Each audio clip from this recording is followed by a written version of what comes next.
On en parle tous les jours, parfois avec passion, souvent avec précipitation. Mais au-delà des polémiques et des idées reçues, que savons-nous vraiment de l'immigration?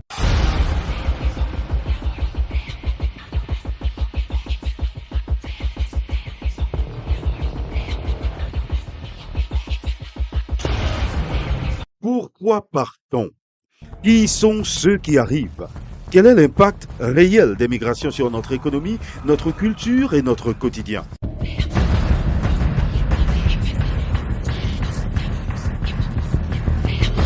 Pour comprendre les enjeux de notre société, il faut d'abord des faits, des chiffres et des histoires de vie, sans tabou, mais avec clarté. À partir de cette année 2026, en partenariat avec Inici, la MDM vous propose l'immigration en clair, votre nouveau rendez-vous hebdomadaire.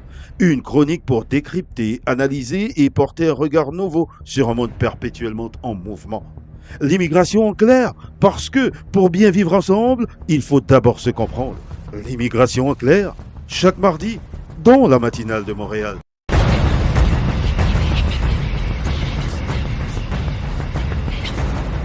Bonjour à toutes, bonsoir à tous.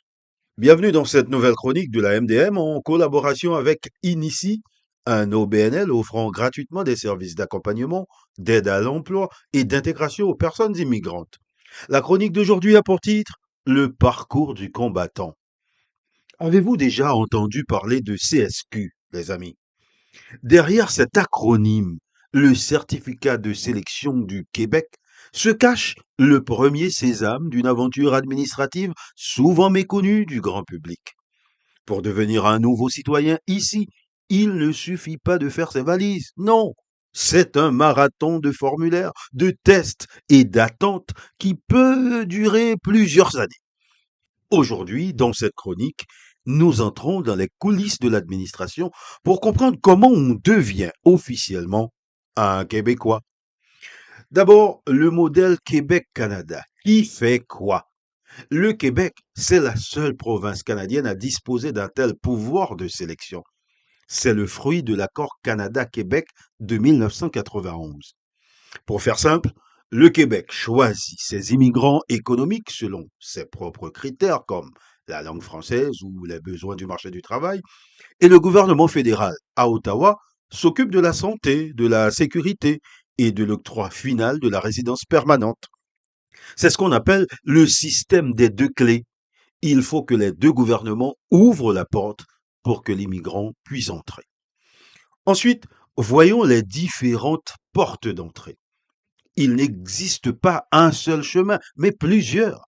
Il y a le programme régulier des travailleurs qualifiés, pour ceux qui demandent de l'étranger.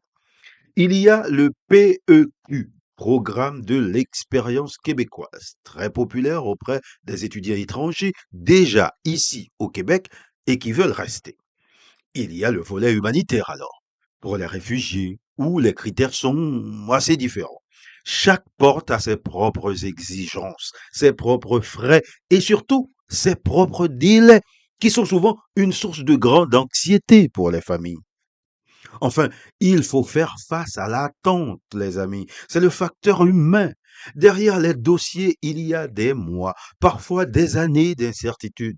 Pendant cette période, le statut de la personne peut être précaire. C'est là que le rôle des institutions et des organismes d'accueil devient crucial. Accompagner ces futurs citoyens pour qu'ils ne se découragent pas face à la paperasse. Car un immigrant qui comprend le système, c'est un immigrant qui s'intègre plus vite et plus sereinement. Donc, comprendre le parcours administratif, c'est réaliser que chaque nouvel arrivant que vous croisez a fait preuve d'une persévérance exemplaire avant même de poser le pied sur le sol québécois. Alors, une fois ces étapes franchies, un autre défi commence, peut-être le plus beau, celui de l'intégration sociale. Et cela commence souvent par un lieu que nous connaissons tous.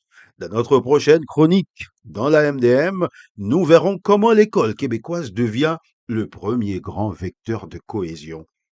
N'oubliez pas que cette chronique destinée aux nouveaux arrivants vous est apportée par la MDM en collaboration avec Inici, un OBNL offrant gratuitement des services d'accompagnement, d'aide à l'emploi et d'intégration aux personnes immigrantes.